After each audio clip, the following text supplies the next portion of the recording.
సదాశివసమారంభాం శంకరాచార్యమధ్యమాం అస్మదాచార్యపర్యంతాం వందే గురుపరంపరాం. ఓం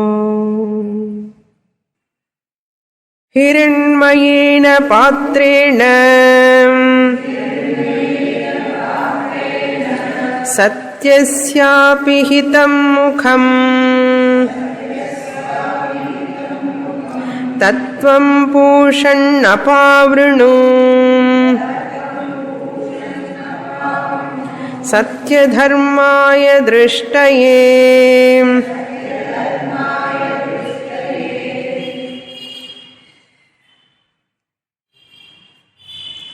పదిహేను 16 17 18 ఈ 4 మంత్రాలు అంతకాల స్మరణం అన్నారు. ఉపాసకుడు తన చివరి దశలో ఆ భగవంతుణ్ణి తలుచుకుంటాడు ఈ విధంగా అని అర్థం. సూర్య ప్రార్థన 15 16 మంత్రాలు,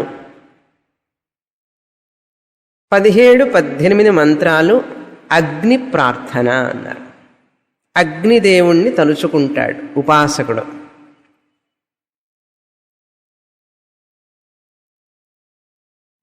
ఉపాసకుడు ఉపాసన అనేటువంటిది ఆ భగవంతుడి రూపాన్ని మనస్సులో అర్థాన్ని గ్రహించాలి. పారాయణం చేయడం కాదు, మనస్సులో అర్థాన్ని గ్రహించాలి అన్నారు.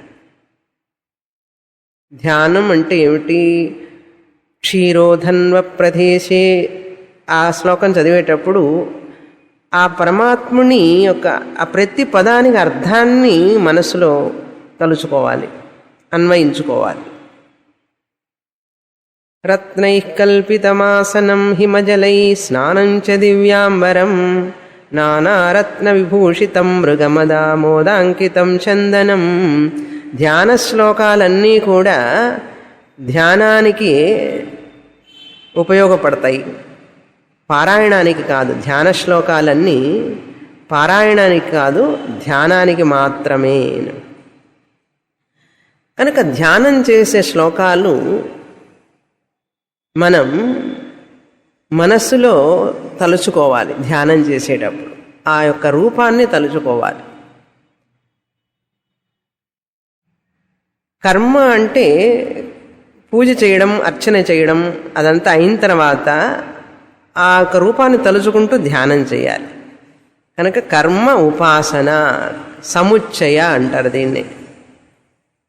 కర్మ ఉపాసన కలిపి చెయ్యడం.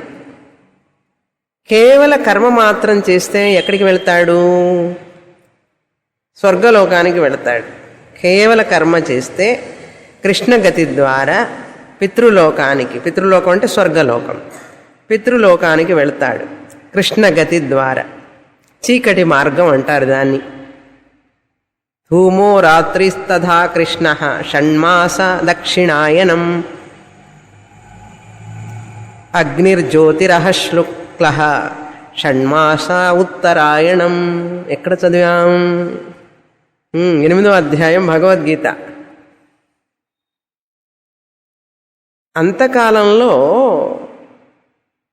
ఈ 4 మంత్రాలు చదవాలి. ఎవరైనా సరే అందరూ స్మరించుకోవాలట ఈ 4 మంత్రాలు. ఏ 4 మంత్రాలు? ఈశావాస్యంలో చెప్పినటువంటి 4 మంత్రాలు. ఇది బ్రాహ్మణ ఉపనిషత్తు. దీనినే బృహదారణ్యక ఉపనిషత్, ఇది మంత్రోపనిషత్. బృహదారణ్యకం బ్రాహ్మణ ఉపనిషత్. ఈ మంత్రాలు బృహదారణ్యక ఉపనిషత్తులో 5వ అధ్యాయంలో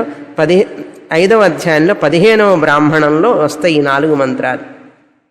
ఇది శుక్ల యజుర్వేదం, అది శుక్ల యజుర్వేదం. కనుక ఈ మంత్రాలే అందులో వస్తాయి. ఈ మంత్రాలు తలుచుకోవాలట మనస్సులో. లేకపోతే 8వ అధ్యాయం అంతకాల స్మరణలో 8వ అధ్యాయం పారాయణం చేయొచ్చుట. అది తెలియకపోతే విష్ణు సహస్రనామం, అది తెలియకపోతే కఠోపనిషత్తు మొదటి వల్లి, 3 వల్లులు. ఫస్ట్ చాప్టర్లో మొదటి అధ్యాయంలో 3 వల్లులు ఉంటాయి కఠోపనిషత్తులో. అవి 3 పారాయణం చేయాలట. పారాయణం చేస్తే ఆ చివరి కాలంలో జ్ఞాపకం వస్తాయి. కఠోపనిషత్తు కానీ, ప్రథమ అధ్యాయం 3 వల్లులు కఠోపనిషత్తు కానీ, విష్ణు సహస్రనామం కానీ, 8వ అధ్యాయం కానీ, భగవద్గీత, ఈ 4 మంత్రాలు కానీ, ఇవి అంతకాల స్మరణాన్ని చేయడానికి అనుకూలమైనటువంటి మంత్రాలు అన్నమాట ఈ భాగాలన్నీ కూడా. కనుక ఇక్కడ ఏం చేస్తున్నాడు ఉపాసకుడు? ఆ సూర్యుడిని ప్రార్థిస్తున్నాడు. హిరణ్మయేన పాత్రేణ, ఓ సూర్యదేవత. ఉపాసకుడు సూర్యుడి లోకం గుండా ప్రయాణించాలి, బ్రహ్మలోకానికి వెళ్ళాలి, హిరణ్య గర్భలోకానికి వెళ్ళాలి అంటే, క్రమముక్తి పొందాలి. ఆ హిరణ్య గర్భలోకానికి వెళ్ళాలంటే సూర్యద్వారం గుండా వెళ్ళాలి. కనుక ఆ సూర్యుడు సూర్యదేవతను ఉపాసించి ఉన్నాడు కనుక ఆ సూర్యుడిని అడుగుతున్నాడు. ఆ యొక్క ద్వారం హిరణ్మయేన పాత్రేణ, బంగారంతో సమానమైనటువంటి ప్రకాశం కలిగినటువంటి ఒక మూతతో కప్పబడి ఉంది. హిరణ్మయేన పాత్రేణ తస్య అపిహితం ముఖం, ఆ ద్వారం మూతబడి ఉన్నది. కనుక ఏం చేయాలి నువ్వు? హిరణ్మయేన పాత్రేణ సత్యస్యాపిహితం ముఖం. సత్యం అంటే ఆ యొక్క హిరణ్య గర్భుడి యొక్క ముఖం, ద్వారం అని అర్థం. సత్యస్య అపిహితం ముఖం అంటే సద్రూపమైన బ్రహ్మ ఉన్నది అందులో, అది నేను చూడటానికి వెళుతున్నాను. నువ్వు ఆ మూతని తొలగించవలసినది, నేను వస్తున్నాను, ఆ మూతని నువ్వు తొలగించవలసినది అని సూర్యభగవాను ప్రార్థిస్తున్నాడు. తత్ త్వం పూషణ్, నీవు పూషణ్ అంటే పోషించేవాడివి, పోషకుడివి. పూషణ్ తత్ అపావృణు, ఆ మూతని నువ్వు తొలగించవలసింది. అపావృణు అంటే తొలగించవలసినది. త్వం అంటే నీవు ఆ మూతని ఏదైతే సత్యాన్ని కప్పివేస్తున్నదో, అంటే ఆ పరబ్రహ్మ స్వరూపాన్ని తెలియకుండా, నాకు ఆ సద్రూపాన్ని నాకు తెలియకుండా ఏవైతే కప్పివేస్తున్నదో అది నీవు తొలగించవలసినది. నాకు ఎటువంటి అడ్డంకులు లేకుండా నేను చేసినటువంటి కర్మఫలానికి అనుకూలమైన మార్గాన్ని నాకు చూపించవలసినది. కర్మ ఉపాసనలకు ఇవ్వవలసినటువంటి ఫలాన్ని నాకు ఇవ్వవలసినది అని అర్థం.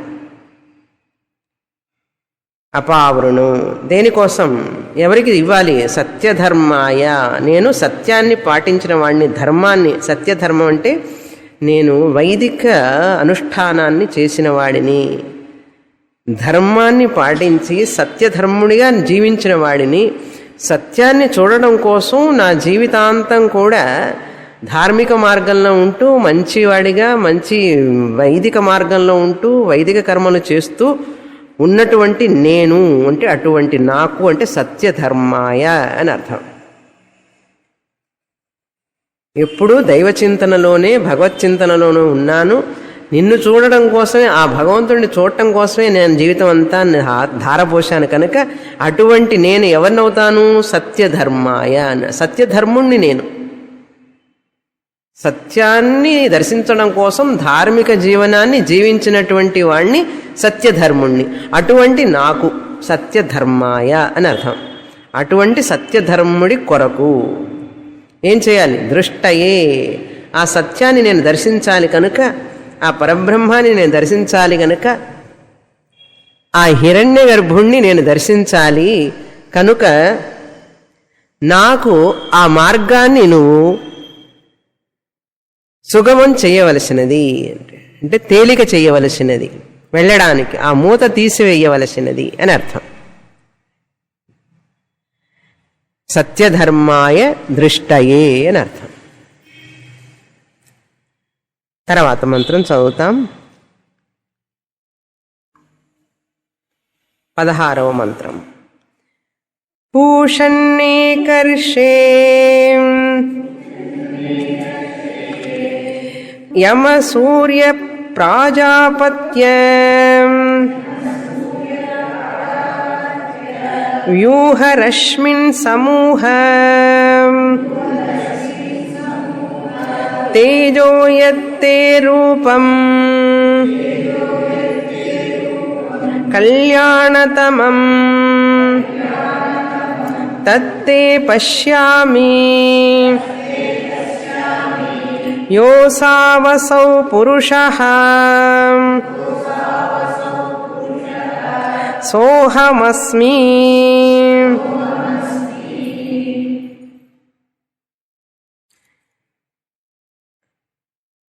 ఇది కూడా సూర్య ప్రార్థనే. ఇక్కడ సూర్యుణ్ణి అనేక నామాలతో పిలుస్తున్నాడు ఉపాసకుడు. హే పూషణ్,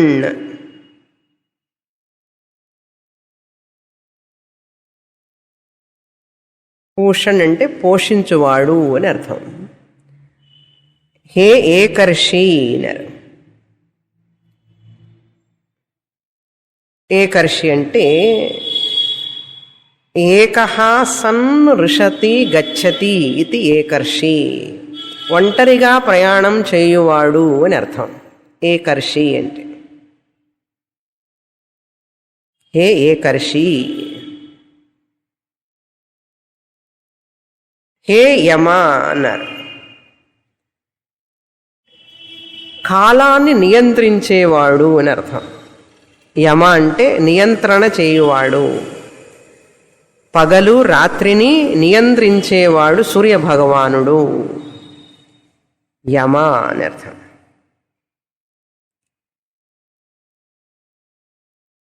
సూర్యుడు ఉదయించడం అస్తమించడం మన శరీరానికి ఆరోగ్యానికి సంబంధించినటువంటి విషయం. సూర్యుడు ఉదయించినప్పుడే, ఆ పగలు ఉన్నప్పుడే మనలో జీర్ణశక్తి పెరుగుతుంది. ఒక స్వేదం, ఉత్సాహం, శక్తి అన్నీ కూడా పగటిపూటే ఉంటాయి. చూడండి, రాత్రి అయ్యేటప్పటికీ మన జీర్ణం ప్రక్రియ తగ్గుతుంది. మనిషి శరీరంలో కూడా మెటబాలిజం అంటారు దాన్ని, అది కూడా మార్పు వస్తుంది. అందుకని పగటిపూట పని చేయడం, రాత్రిపూట రెస్ట్ తీసుకోవడం, ఇది ఒంటికి మంచిది, మనసుకి మంచిది. మనం అనుకుంటాం పల్లెటూళ్ళల్లో చూడండి, వాళ్ళు సాయంత్రం కాగానే పెందరాడి తినేసి నిద్రపోతారు. మనం ఏం చెప్పేవాళ్ళం అంటే, ఆ పల్లెటూళ్ళల్లో కరెంటు లేక పాపం వాళ్ళు పెందరాడి తినేసి నిద్రపోతారు అని చెప్పి మనం అనుకుంటాం. అందరూ అలాగే చెప్తారు. పల్లెటూళ్ళల్లో ఎలక్ట్రిసిటీ ఉండేది కాదు కదండి, అందుకని పాపం 6 గంటలకి అన్నాలు తిని నిద్రపోతారంటాం. అది కాదు అసలు, అలా అనుకోకూడదు. విషయం ఏమిటంటే 6 కాగానే సూర్యుడు అస్తమించగానే మనం శరీరానికి విశ్రాంతినివ్వాలి. అది విశ్రాంతినిచ్చే సమయం. శరీరంలో ఉన్నటువంటి ప్రతి సెల్, మనలో ఉన్నటువంటి కణాలు, వాటి యొక్క పనిలో మార్పు వస్తుంది సూర్య అస్తమయం తర్వాత. ఆ కణాల్లో మార్పు రావడం వల్ల, జీర్ణ ప్రక్రియలో మార్పు రావడం వల్ల మనం అతిగా ఆహారం తీసుకుంటే జీర్ణం కాదు. అందుకని మన వాళ్ళు రాత్రిపూట ఎక్కువ తినవాకురా అంటారు. కారణం ఏమిటి తెలుసా? ఆ జీర్ణ ప్రక్రియ తగ్గిపోతుంది. ఆయన కిరణాలు ఉన్నప్పుడే ఆ ప్రక్రియ బాగా జరుగుతుంది, జీర్ణ ప్రక్రియ. పగటిపూట బాగా ఎక్కువగా తిను, కానీ రాత్రిపూట తినవాకు అనేవాడు. కారణం అది. అందుకని రాత్రిపూట నిద్రపోవడం, రెస్ట్ తీసుకోవడం, పగటిపూట పని చేయడం. కానీ ఇప్పుడు మన వాళ్ళు ఏం చేస్తున్నారు? ఉల్టా. అన్ని అమెరికన్ కంపెనీల కోసం పనిచేసే వాళ్ళందరూ ఇప్పుడు ఐటీలో, సాఫ్ట్వేర్లో అందరూ పనిచేసే వాళ్ళు ఏం చేస్తున్నారు బాబు? రాత్రిపూట పనిచేస్తారు, పగలు నిద్రపోతారు. అందుకని ఇప్పుడు అందరికీ అనారోగ్యాలు రావడానికి కారణం అదే. ఈ కంప్యూటర్లు వచ్చిన తర్వాత వాళ్ళ టైమింగ్ వేరు, మన టైమింగ్ వేరు. అనారోగ్యం పాలవుతున్నాం. కంపెనీలో పనిచేయని వాళ్ళు కూడా సాయంత్రం పూట, రాత్రిపూట టీవీ చూసుకుంటూ కూర్చో ఉంటారు. అనారోగ్యాలు వచ్చేస్తాయి మనిషికి. సైకిల్ను చెడిపోతుంది శరీరం. ఇంకా నిద్ర ఆహారం సైకిల్ చక్రం చెడిపోతుంది. అది ఒకసారి పోయిందంటే దాన్ని రక్షించుకోవడం చాలా కష్టం. అందుకని మన వాళ్ళు చెప్పిన పద్ధతులన్నీ early to bed early to rise అన్నారు. అందుకని సూర్య భగవానుడికి మన ఆరోగ్యానికి చాలా సంబంధం ఉంది. ఆయన కాలం అనే దాంతో పగలు రాత్రి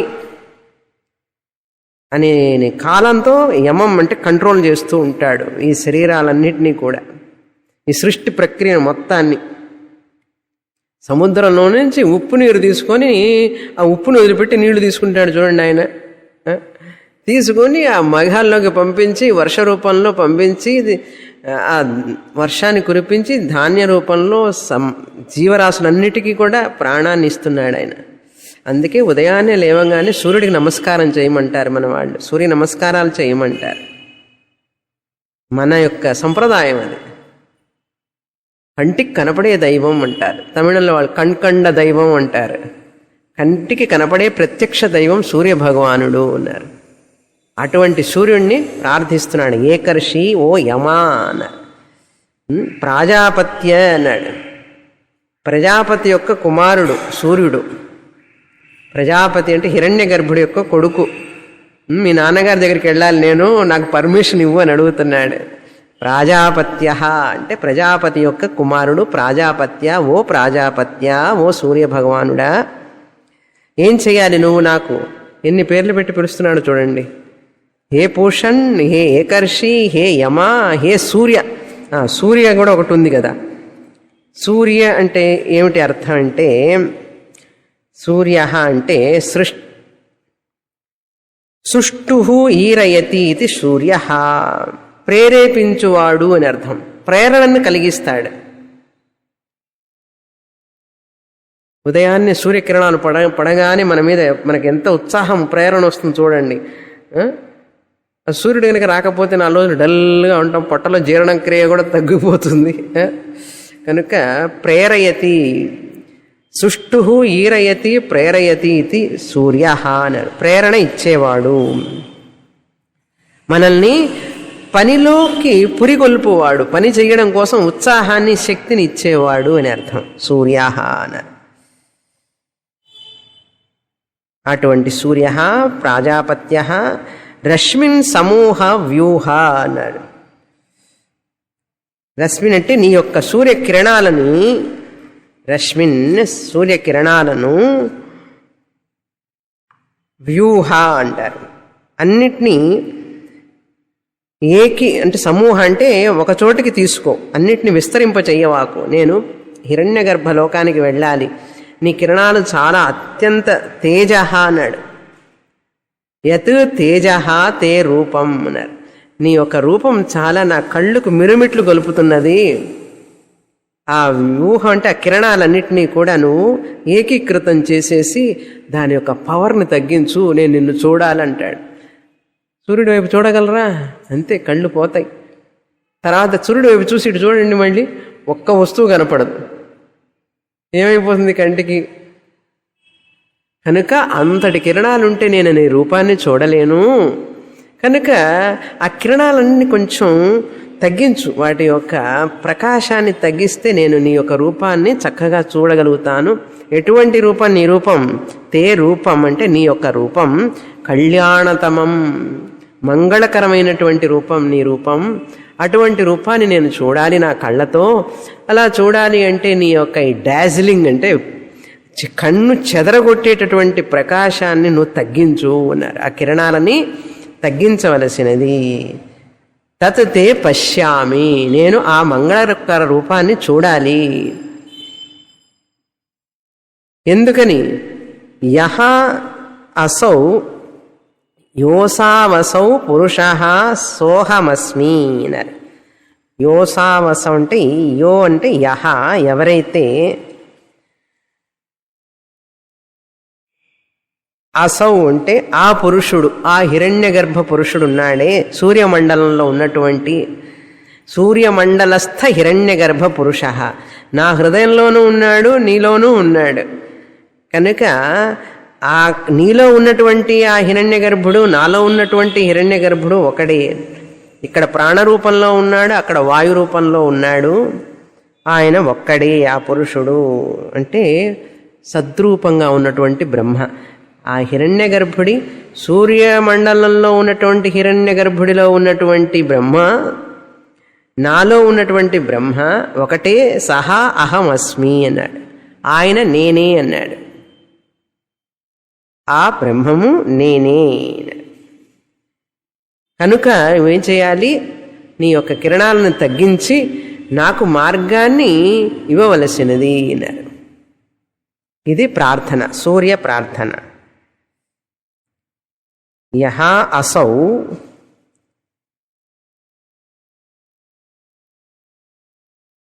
యహా అసౌ ఎవరైతే ఉన్నాడో సహా అనర్థం. సహా అతడు ఉన్నారు. సహ అహమస్మి.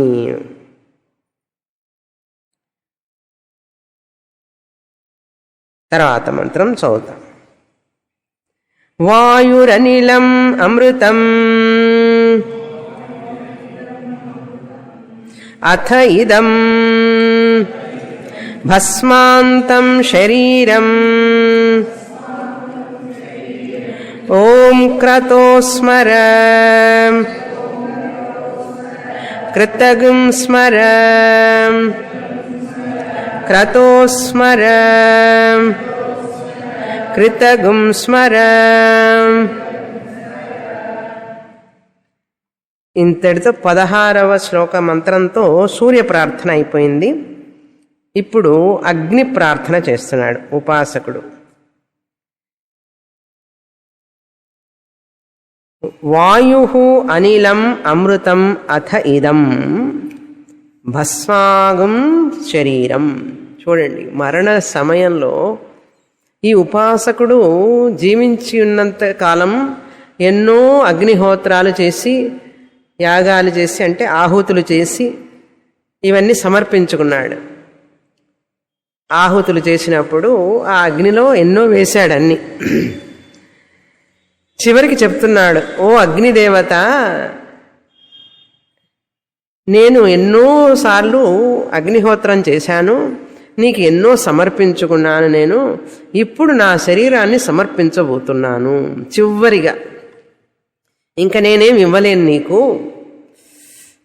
నేను ఇచ్చే స్థితిలో కూడా లేను. ఇంకా చివరికి ఏం ఆహుతి చేయగలను నీకు? నెయ్యి చేయగలనా? ఏమైనా సుగంధ ద్రవ్యాలు తెచ్చి నీకు ఆహుతి చెయ్యలేను, నీలో వెయ్యలేను. చివరిగా నా శరీరాన్ని నీకు ఆహుతిగా సమర్పిస్తున్నాను. భస్మాంతం శరీరం, నా శరీరం భస్మం కాబోతున్నది, ఈ శరీరమే నీకు సమర్పిస్తున్నాను, తీసుకోవలసినది అన్నారు. దీన్నే అంత్య ఇష్టి అంటారు. ఇష్టి అంటే యజ్ఞం. యజ్ఞం చేసేటప్పుడు ఇంద్రాయ స్వాహ, వరుణాయ స్వాహ, అగ్నేయ స్వాహ అంటారు. అలా దేవతలకు ఇచ్చేటప్పుడు అగ్నిముఖంగానే అందరికీ వెళ్ళాలి. అందుకని అగ్నిలో వేసేటప్పుడు అగ్నిదేవతకి చెప్తాం, ఫలానా దేవుడికి ఇవ్వు తీసుకెళ్ళి అంటే ఆయనకి ఇస్తాడనమాట. అగ్నిదేవతలకు వేస్తాం.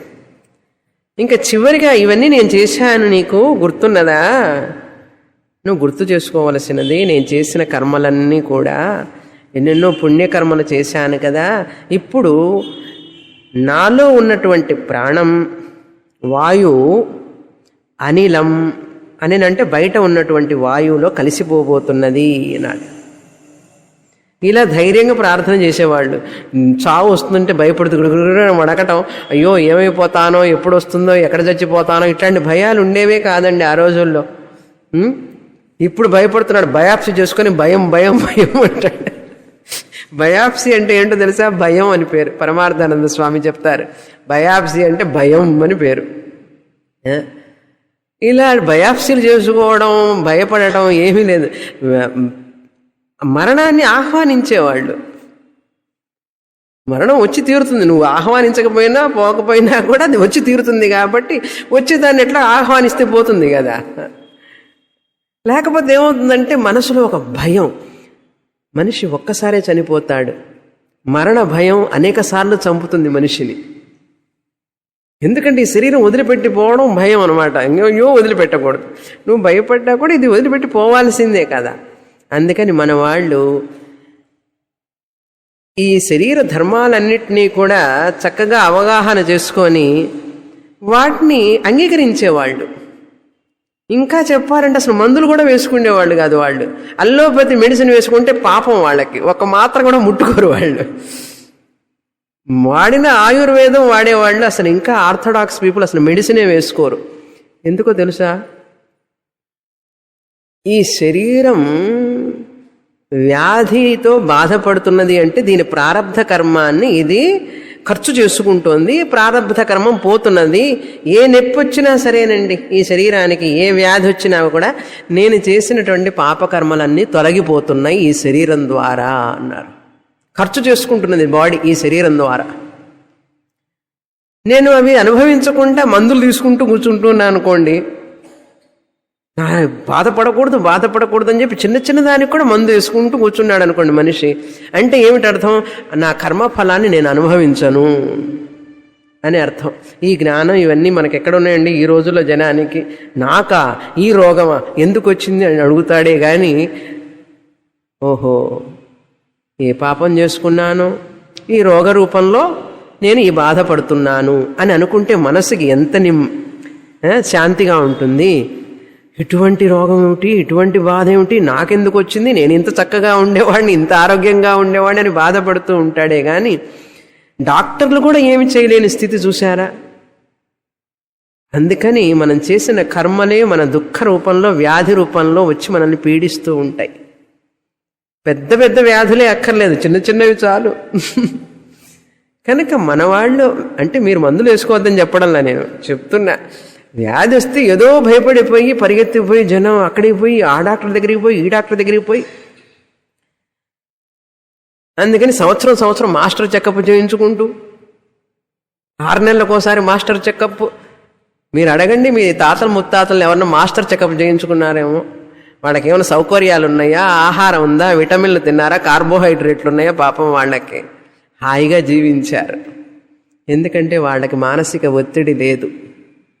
కనుక ఈ ఉపాసకుడు ఏం చెప్తున్నాడు? నేను ఈ శరీరాన్ని నీకు సమర్పించబోతున్నాను. అగ్నిదేవత, ఇంతకాలం నీకు ఎన్నో సమర్పిస్తూ వచ్చాను, చివరిగా ఇంకేం సమర్పిస్తాను? ఇప్పుడు ముసలితనం వచ్చేసింది, నేను ఈ శరీరాన్ని నీకు అర్పిస్తున్నాను, తీసుకోవలసింది భస్మాంతం అన్నారు. భస్మం అవ్వబోతున్నది ఈ శరీరం, నీకు నేను ఇస్తున్నాను. శరీరం భస్మాంతం. అందుకని ఏం చేయాలి? ఓ అగ్నిదేవత నువ్వు ఓం అన్నారు. ఆ ఓం అనేటువంటిది అగ్నిదేవుడికి పేరు. ఓంకారం ప్రణవస్వరూపం. భూహు భోహ సోహ కదా వచ్చింది. భూహు భోహ సోహలోంచి దాన్ని చిలికితే బ్రహ్మదేవుడు ఏమొచ్చింది? గాయత్రి వచ్చింది. గాయత్రిని చిలికితే ఏమొచ్చింది? ఓంకారం వచ్చింది. గాయత్రి అంతా చెప్పలేమన్నా అని చెప్పి వ్యాహృతులు వచ్చినాయి. భూహు భువహ సోహ. వ్యాహృతులు కూడా చెప్పలేమన్నాం గనక వ్యాహృతుని చిలికితే ఏమొచ్చింది? ఓంకారం వచ్చింది. ఆ ఓంకారం ప్రణవస్వరూపం, ఆ పరమాత్ముడి స్వరూపం. ఓం క్రతో అంటే, క్రతు అంటే సంకల్పాత్మకం అని అర్థం. మనస్సుకి చెప్తున్నాడు, ఓ మనసా నువ్వు చేసినవన్నీ తలుచుకోవలసినది అన్నారు. నువ్వు చేసిన కర్మలన్నీ ఉన్నాయి కదా, జ్ఞాపకం తెచ్చుకో. అదేవిధంగా అగ్నిదేవుడికి చెప్తున్నాడు, నేను చేసిన కర్మలన్నీ లిస్టు గుర్తుందా నీకు? గుర్తు చేసుకో అన్నారు. నువ్వు గుర్తు చేసుకొని నా మార్గాన్ని సుగమం చెయ్యవలసినది. అంటే ఈ ప్రాణవాయువు ఆ సమష్టి వాయువులో కలిసిపోబోతున్నది. ఈ శరీరం నీకు సమర్పిస్తున్నాను. Last offering. ఓం క్రతో స్మర. స్మర అంటే గుర్తు చేసుకో అన్నారు. నేను చేసినటువంటి క్రతువులన్నీ కూడా గుర్తు చేసుకోవలసినది. మళ్ళీ గుర్తు చేస్తున్నాడు. ఎందుకంటే చనిపోయేటప్పుడు ఫీబుల్గా ఉంటుంది కదా, వాయిస్ పెద్దగా రాదు కదా. ఒకవేళ అగ్నిదేవుడు విన్నాడో లేడో అని చెప్పి క్రతో స్మర, కృతగం స్మర. కృతగం అంటే నేను చేసినవి కర్మ ఫలాలు, కర్మ ఉపాసన సముచ్చయ ఫలాన్ని నువ్వు గుర్తు చేసుకోవలసినది. మనసుకి చెప్తున్నాడు, ఓ మనసా నువ్వు గుర్తు చేసుకో. ఇప్పుడు చేసుకొని ఆ భగవంతుని తలుచుకుంటూ ఆ అగ్నిదేవుని తలుచుకొని, అగ్నిదేవత నువ్వు కూడా తలుచుకో, గుర్తు చేసుకో. కృతజ్ఞం స్మర, నేను చేసినవన్నీ గుర్తు చేసుకో. మనసుకి చెప్తున్నాడు, అగ్నిదేవుడికి చెప్తున్నాడు. ఇటువంటి ప్రేయర్ చూడండి అసలు. ఎటువంటి మనకు అందుకనే మన జీవితంలో అన్నీ కూడా దైవీ సంబంధమైనటువంటి, కానీ అమంగళం అంటూ ఏది లేదు. అన్నీ దైవీ సంబంధమైనటువంటివే. అలా ఆలోచన ఉన్నప్పుడు ఏమవుతుందంటే మనకు ఎటువంటి దిగులు చింత ఉండదు. ప్రతి పని దైవ చింతనతో కలిసి ఉంటుంది మన వాళ్ళకి హాయిగా. అందుకే భర్తృహరి కూడా రాశాడు చివరిలో, ఈ పంచభూతాలతో చేయబడినటువంటి శరీరాన్ని పంచభూతాలకే సమర్పిస్తున్నాను అన్నాడు. పంచభూతాలతో చేయబడిన శరీరం పంచభూతాల్లో కలిసిపోతుంది. ఈ ప్రాణం గాలిలో కలిసిపోతుంది. ఈ మన్నుతో చేయబడినటువంటి శరీరం మట్టిలో కలిసిపోతుంది.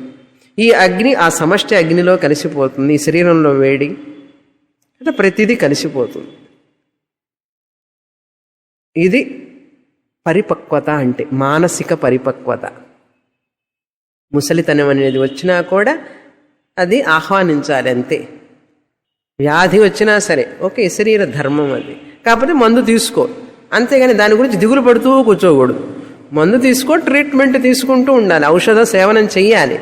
కానీ దిగులు పడుతూ కూర్చుంటే ఇంకాస్త వ్యాధి ఎక్కువ అవుతుంది. అదేవిధంగా ముసలితనం, వ్యాధి ఇవన్నటువంటివి కూడా ఎవరు తప్పించుకోలేరు. మరణం అంతకంటే తప్పించుకోలేరు. కనుక మరణం అనేటువంటిది కూడా మనిషికి సహజం, చాలా సహజం. పుట్టడం ఎంత సహజమో మరణం కూడా సహజం. అస్థి జాయతే వర్ధతే విపరిణమతే అపక్షీయతే వినశ్యతి. పుడతాడు, పెరుగుతాడు, మళ్ళీ మళ్ళీ అన్నీ తగ్గిపోతుంటాయి, జవసత్వాలన్నీ తగ్గుతూ ఉంటాయి. చివరికి ఏమిటి? టాటా బై బై చీరియో అన్నాడు, చెప్పేసి వెళ్ళిపోవాలి. అందుకని ఆ భగవంతుడు మనకి ముసలితనం ఇచ్చినప్పుడు దేనికంటే రెడీగా ఉన్నావా అని అడుగుతాడు మనల్ని. రెడీగా ఉన్నావా అన్నాడు. థ్యాంక్స్ గివింగ్ లెటర్ ఇవ్వాలి ఆయనకి, ధన్యవాదాలు చెప్పాలి. చాలా సంతోషం శరీరాన్ని ఇచ్చినందుకు, మానవ జన్మనిచ్చావు, నాకు సార్థకం చేసుకున్నాను, ఈ శరీరాన్ని నువ్వు తీసుకెళ్ళవలసిందని చెప్పి ఆయనకి థ్యాంక్స్, కృతజ్ఞతలు చెప్పుకోవాలి. కృతజ్ఞతలు చెప్పుకుంటే థ్యాంక్స్ గివింగ్ లెటర్ ఇచ్చి ఆయన పిలవడానికి ముందే మనం రెడీగా కూర్చోవాలి. ఐఎమ్ రెడీ అనాలి. అయిపోయినాయి, చేసిన పనులన్నీ అయిపోయినాయి, నీ ఇష్టం, ఎప్పుడన్నా వచ్చి తీసుకెళ్ళు, కావాలంటే తీసుకుపో అన్నా శరీరం. ఏమండి ఎంత తేలిగ్గా చెప్తారు స్వామిని, ఎంత తేలిగ్గా చెప్తున్నారన్నాడు. అది ఆ శరీరం మీద అభిమానం ఉన్నప్పుడే ఈ బాధ అన్నమాట, మరణం భయం, బాధ అనేటువంటిది అతిగా ఉంటుంది. అలా ఉన్నదనుకోండి భగవంతుని తలుచుకోలేం. భగవంతుని తలుచుకుంటామా? మనవాళ్ళు మనవరాళ్ళు అయ్యో ఇవన్నీ వదిలిపెట్టిపోవాలి అంటాడు. అనుభవించింది చాలు కదా, ఇంకా ఏమిటి? భగవంతుడి దగ్గరికి నుంచి వచ్చావు, భగవంతుడి దగ్గరికి వెళ్ళాలి అంతేన్నారు. ఇది మన సంప్రదాయం, మన పద్ధతి. అది సన్యాసి శరీరాన్ని దహనం చెయ్యరు.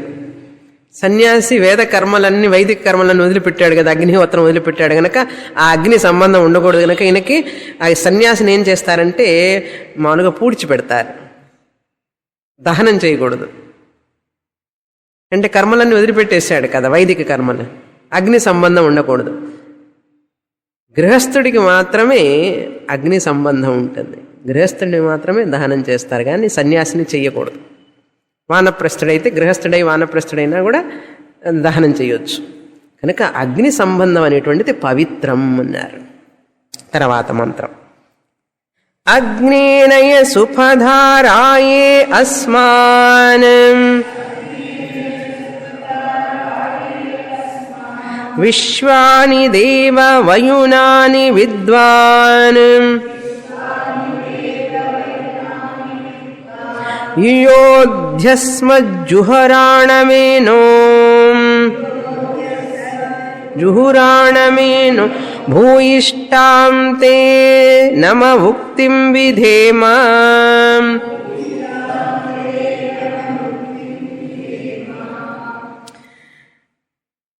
ఇక్కడ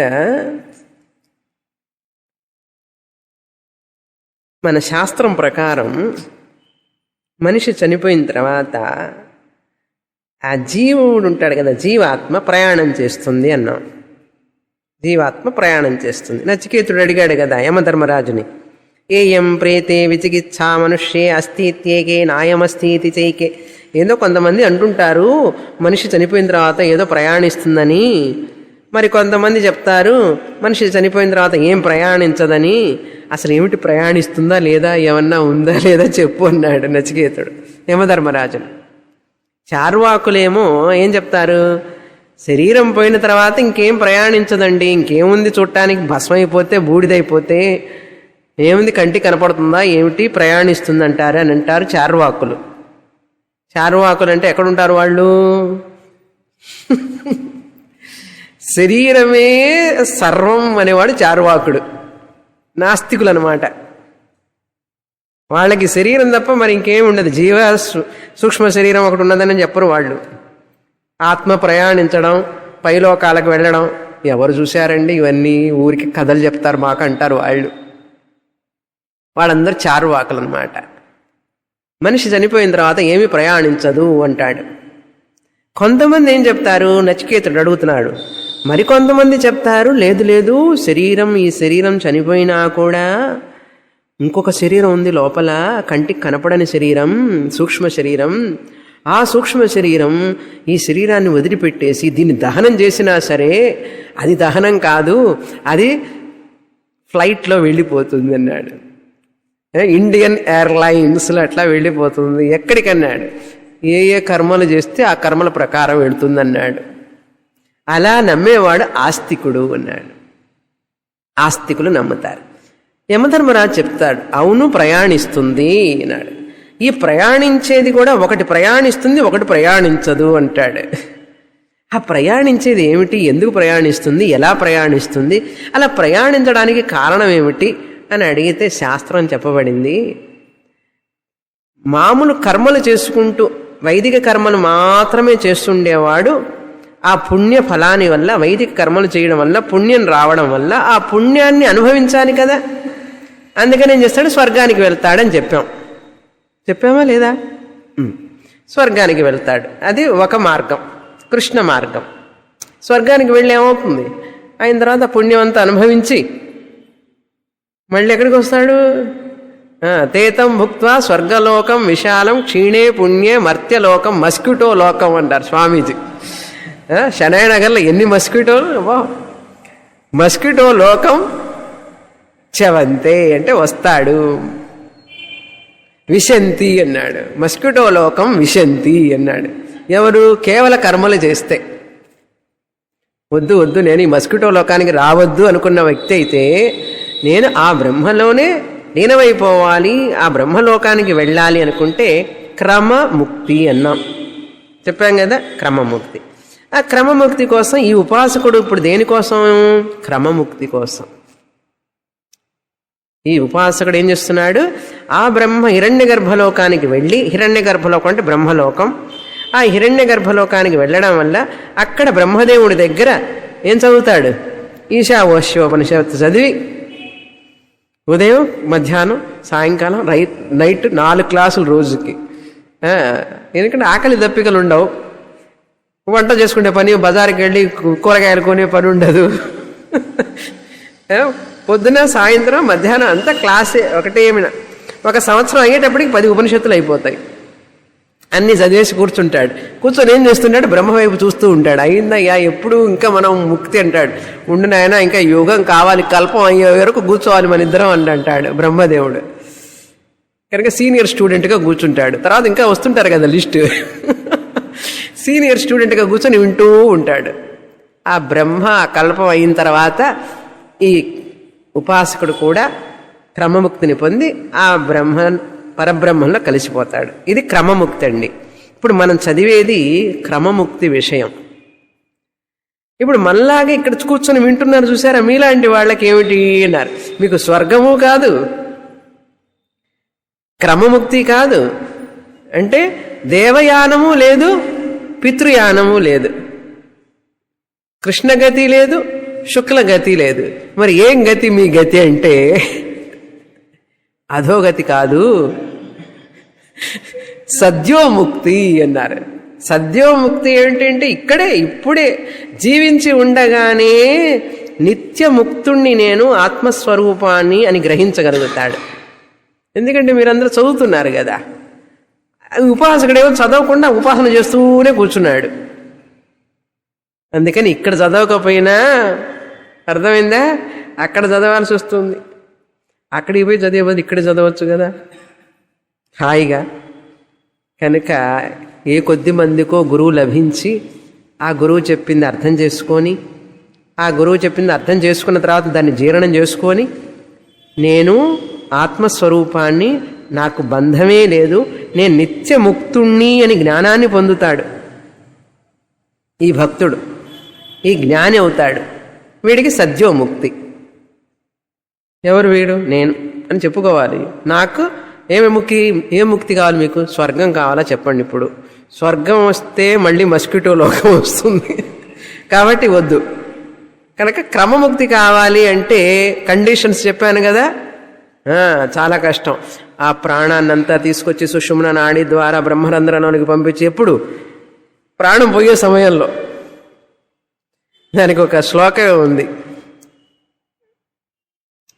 ఆ భక్తుడు చెప్తాట, ఉపాసకుడు ఏం చెప్తా అంటే, కృష్ణ త్వదీయ పద పంకజ పంజరాంతః అద్యైవ మే విశతు మానస రాజహంస ప్రాణప్రయాణ సమయే కఫవాత పిత్త కంఠావరోధన విధౌ ప్రాణప్రయాణ సమయే కఫవాత పిత్తైః కంఠావరోధన సమయే కంఠావరోధన విధే స్మరణం కృతస్తే అన్నాడు. ఏ కృష్ణ భక్తుడు, కృష్ణ భక్తుడు చెప్తున్నాడు. ఉపాసకుడు చివర్లో ఏది తలుచుకుంటే అదే కదా నెక్స్ట్ జన్మ అన్నారు కదా. అందుకని ప్రాణం పోయే ముందు కృష్ణ కృష్ణ అని చెప్పు, రామ రామ అని చెప్పు అని చెప్పి మన వాళ్ళు చెప్తారు పెద్దలు. అలా చెప్పేటప్పుడు ఈ ఉపాసకుడు చెప్తున్నాడు, కృష్ణ, హే కృష్ణ, త్వదీయ పద పంకజ పంజరాంతః అన్నారు. అంటే నా మనస్సుని నీ యొక్క పాదముల వైపు నిలబడేటట్లు చెయ్యి. ఇప్పుడే ఎటు పోకుండా చెయ్యి. మానస రాజహంస. ఈ రాజహంస అనే పక్షి ఉంది సరే, నా మనస్సు పక్షి అటు ఇటు పోతున్నది కదా, అది ఎటు పోకుండా నీ పాదముల వైపే త్వదీయ పద పంకజ అన్నారు. నీ పాదములనే పద్మాల మీదనే నా మనసు ఉండేటట్లుగా చెయ్యి. నా మనస్సనే రాజహంసని అన్నాడు. ఎందుకు అది అడుగుతున్నానో తెలుసా? అద్యైవ విశతుమే మానస రాజహంస. ఇప్పుడే ఇక్కడే మనస్సు నిలిచిపోవాలి నీ పాదముల మీద. ఎందుకంటే ప్రాణప్రయాణ సమయే, ప్రాణం పోయేటప్పుడు కంఠ అవరోధన, కఫ వాత పిత్త వచ్చి ఇక్కడ నిలుస్తుంది గొంతులో, గుటక కూడా పడదు. అప్పుడు పోయి హే కృష్ణ వాసుదేవా గోవిందా అని చెప్పగలనా? ప్రాణప్రయాణ సమయే కఫవాత పిత్తైః కంఠ అవరోధన విధౌ స్మరణం కుతః. నిన్ను తలుచుకోవడం ప్రశ్న ఉంటుందా? ఇక్కడ గుటక పడక, గాలి ఆడక, శ్వాస ఆడక, వెంటిలేటర్స్ పెట్టి ఈ ముక్కులో ఒక ట్యూబు, ఆ ముక్కులో ఒక ట్యూబు, చేతికి ఒక ట్యూబు, కాలికి ఒక ట్యూబు, కథలనిస్తారా అటు ఇటు. నిన్న తలుచుకోవడం ఇదంతా అయ్యే పనేనా? హే కృష్ణ, ఇప్పుడే నా మనస్సుని నీ కాళ్ళ మీద పడేస్తున్నాను, తీసుకో అన్నాడు. నీ పాద పద్మాల మీద నా మనస్సుని రాజహంసని. రాజహంస ఏం చేస్తుంది తెలుసా? ఆ కమలాల్లో ఉన్న తూడుని తింటూ ఉంటుందట. ఆ తూడు ఉంటుంది కదా మధ్యలో, స్టెమ్ కమలాల్లో, అది మాత్రమే తింటుందట, ఇంకేం తినదట రాజహంస. అందుకని నా మనస్సు కూడా నీ పాద పద్మాల మీద అలాగే ఉండిపోవాలి ఇప్పుడే. తమిళంలో చెప్తారు అప్పోదుకి ఇప్పోవే అన్నట్ట. అప్పుడు చెప్తానో లేదో, ఎందుకైనా మంచిది ఇప్పుడే చెప్పేస్తున్నాను అన్నట్ట. ఎందుకంటే అప్పుడు గుర్తొస్తుందో రాదో నాయన, ఇప్పుడే చెప్తున్నాను అన్నట్ట. అందుకని క్రమముక్తి అయితే ఇంత కష్టం చూసారా? ఆ బ్రహ్మరంధ్రం గుండా వెళ్ళాలి. వెళ్ళిన తర్వాత ఇవన్నీ ప్రార్థనలు చేయాలి, నన్ను రక్షించు. అక్కడికి వెళ్ళి మళ్ళీ ఏం చేయాలి? చదవాలి. ఇదంతా ఎందుకు రా నాయనా? నేను లైట్లు ఇక్కడ వేస్తాం, ఫ్యాన్ వేస్తాం, కూర్చో హాయిగా చదువుకో అంటే ఎవరు చదువుతారు? మీలాంటి వాళ్ళు ఎవరో పుణ్యాత్ములు చదువుతారు. అందరూ చదువుతారా? వింటారా? పాపం ఈ ఉపాసకుడు అడుగుతున్నాడు అగ్నిదేవుణ్ణి, అగ్నే, హే అగ్నే, ఓ అగ్నిదేవత, నయ, నన్ను నడిపించు, నన్ను తీసుకువెళ్ళు. ఎక్కడికి? సుపథ, మంచి మార్గంలో, శోభన మార్గం, నాట్ దుష్పథ, మంచి మార్గంలో. అదేదో చెప్తారుగా, ఆ మార్గంలో వెళుతుంటే అదేదో ఏం నది అది? వైతరణి నది, చిన్నప్పుడు చదివేవాళ్ళం గరుడ పురాణంలో. వైతరణి నదిలో చీము నెత్తురు అన్నీ కలిసి ఉంటాయట ఆ నదిలో. అక్కడికి వెళ్తే పెనం మీద బాండి యమకింకరులందరూ వేపుడి వేవిస్తూ ఉంటారట. అటువంటి ఇదంతా లేకుండా సుపథ మంచి మార్గంలో నన్ను తీసుకెళ్ళు నాయన. దేవయాన మార్గం, పగలు సూర్యుడు బ్రైట్గా ఉన్నటువంటి మార్గం నన్ను తీసుకువెళ్ళవలసింది. రాయే అంటే నా యొక్క సంపద, కర్మ ఉపాసన సంపద ఏదైతే ఉందో ఆ సంపదనంతా కూడా అస్మాన్ విశ్వాని దేవ వయునాని విద్వాన్. నీకు తెలుసు కదా అగ్నిదేవుడా, విద్వాన్ అంటే నువ్వు నా యొక్క క్రతువులన్నిటినీ చూశావు, విన్నావు. విశ్వాని అంటే సమస్తమైనటువంటి, వయునాని అంటే ఉపాసనలు. వయునాని అంటే నేను చేసినటువంటి కర్మ ఉపాసనలన్నిటినీ కూడా, విశ్వాని అంటే సమస్తమైనటువంటి అన్ని కర్మ ఉపాసనలు అవన్నీ కూడా నీకు తెలుసు కదా అగ్నిదేవత. అన్నీ రాసి పెట్టుకున్నావు కంప్యూటర్ లాగా, అన్నీ గుర్తున్నాయా?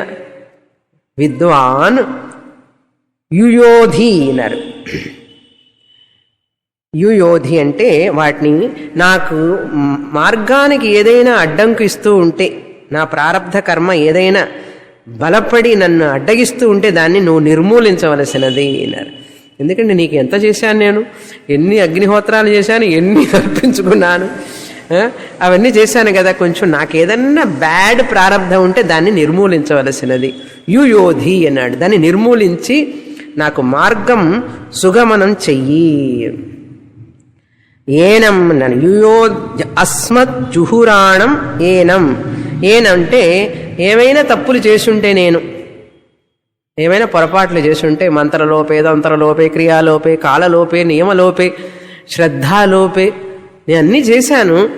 కానీ అన్ని లోపాలతో చేశానే అనుకో పొరపాటున కదా. మంత్ర ఉచ్చారణ సరిగ్గా లేకుండా, శ్రద్ధగా లేకుండా, చేసేటప్పుడు కూడా చెయ్యాలి అని చెప్పి చేసుంటానేమో పొరపాటున. ఒకవేళ ఏదైనా తప్పు చేసుంటే ఆ తప్పులన్నీ వచ్చి ఇక్కడ నన్ను అడ్డగిస్తాయేమో బ్రహ్మ లోకానికి వెళ్లకుండా. అవన్నీ నువ్వు కొంచెం తొలగించు నాయన అని అడుగుతున్నాడు ఉపాసకుడు. చూడండి ఎంత ప్రార్థన. ఇట్లాంటి ప్రార్థనలన్నీ చేస్తూ ఉంటే ముసలితనం గుర్తుంటుందా, మరణ భయం ఉంటుందా? ప్రార్థనలోనే మనస్సు లయించిపోతుంది. ఆ ప్రార్థన వల్ల మనస్సు బలపడుతుంది కదా. ఎప్పుడైతే ప్రార్థన దేనికి చేస్తాం? ప్రార్థన మానసిక శక్తిని ఇస్తుంది మనిషికి. మానసిక శక్తిని ఇచ్చినప్పుడు ఏమిటి మరణం నన్ను భయపెట్టేది ఏమిటి? నేను ఈ శరీరాన్ని ఇచ్చేస్తున్నాను, నాకు మరణం ఎక్కడుంది అసలు? ఈ శరీరాన్ని నిన్న వాసాంశ శరీరాన్ని యథావిహాయ నవాని గృహ్ణాతి నరోపరాణి. పోతే పోతుంది ఈ శరీరం, ఎందుకు మురుకులాగా తయారవుతుంది ఈ శరీరం. ఈ శరీరాన్ని వదిలిపెట్టేసి ఇంకో శరీరాన్ని తీసుకుంటాను కావాలంటే. లేకపోతే నాకు శరీరమే లేదు, నేను ఆత్మస్వరూపాన్ని, ఆ పరమాత్ముడే కదా ఇక్కడ ఉన్నాడు అనే జ్ఞానాన్ని పొందుతాను. నాకేంటి దిగులు? కనుక నన్ను ఈ తప్పులన్నింటినీ కూడా వీటినన్నింటినీ నిర్మూలించి యుయోధి జుహురాణం అన్నారు. జుహురాణం అంటే ఎటువంటి ఘోరమైన తప్పిదాలు చేసినప్పటికీ కూడా, జుహురాణం అంటే ఎటువంటి ఘోరమైనటువంటి తప్పిదాలు చేసినప్పటికీ కూడా. అంటే ఒక కమెంటేటర్ అసలు మాయదారి కర్మలు అన్నాడు. ఈ మాయ వల్ల కొన్ని కర్మలు చేసి ఉంటామని తెలియక అదే మాయదారి కర్మలు అని పేరు. మన వాళ్ళు వాడుతుండేవాళ్ళు ఆ మాట. ఇక్కడెవరు వాడటం లేదులేండి ఇప్పుడు. మాయదారి వాడంటే మాయ చేస్తూ ఉంటాడనమాట అన్ని. ఆ మాయలో పడి మనిషి తప్పు చేస్తూ ఉంటాడు. ఘోరమైనటువంటి కర్మలు చేసి ఉంటానేమో అవన్నిటిని కూడా నిర్మూలించవలసినది. కుటిలమైనటువంటి, జుహురాణం అంటే కుటిలమైన, వక్రమైనటువంటి, దోషభూయిష్టమైనటువంటి అటువంటి కర్మలన్నీ చేసుంటానేమో, అవన్నీ కూడా నువ్వు నిర్మూలించవలసినది. భూయిష్టాం ఒకటే రెండా, అనేకం. భూయిష్టాం అంటే అనేకములైనటువంటి. సరే, భూయిష్టాం ఇటువైపుకి, వాటిని నిర్మూలించవలసినది. దానికోసం ఏం చేస్తున్నాను ఇప్పుడు? నేను ఎటువంటి ఘోర కర్మలైనా చేస్తుంటే వాటిని నువ్వు నిర్మూలించాలి, అందుకొని ఎక్స్ట్రా నమస్కారం చేస్తాను నీకు ఇప్పుడు అన్నాడు. భూయిష్టాం అంటే చేతులు జోడించే శక్తి కూడా లేదు ఇప్పుడు.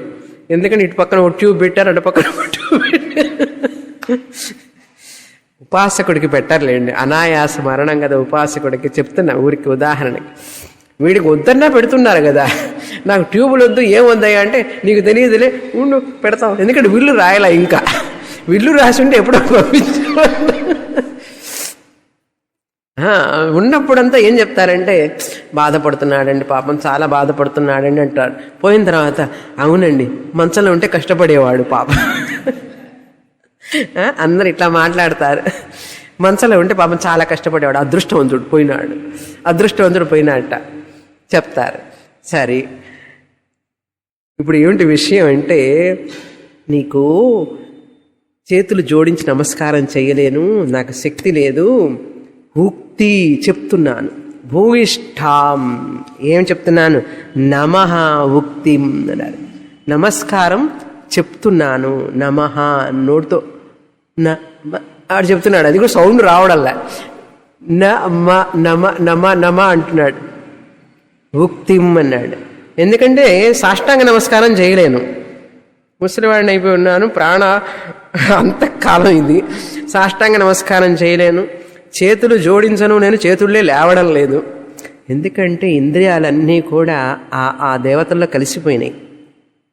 ఇది ఒక్క శరీరం మాత్రమే అట్లా ఉన్నది. కానీ అందుకే చూడండి, కాళ్ళు ఎత్తలేడు, చేతులు ఎత్తలేడు, మనిషి కళ్ళు కూడా ఆర్పడం కూడా తగ్గిపోతూ ఉంటుంది, గమనించలేడు, ఎవరిని తెలుసుకోలేడు. ఆ ఉపనిషత్తులో ఒక ఉపనిషత్తు చెప్తుంది, జానాసిమాం జానాసిమాం అని అడుగుతారట. నేను గుర్తుపడుతున్నావా, నన్ను గుర్తుపడుతున్నావా అని అడుగుతారట అందరు వచ్చి. ఎవరు? పెద్దల్లి మనవడు, చిన్న తల్లి మనవడు, ముత్తాత పినతాత వీళ్ళందరూ ఉంటారు కదా అక్కడ, మనవాళ్ళు మనవరాళ్ళు, వీళ్ళందరూ నన్ను గుర్తుపట్టావా జానాసిమాం జానాసిమాం అంటుంటే అంటుంటాడు వీడు.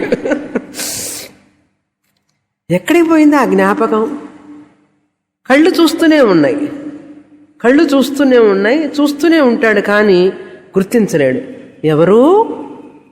ఎవరు అని అడుగుతాడు 1-10 సార్లు.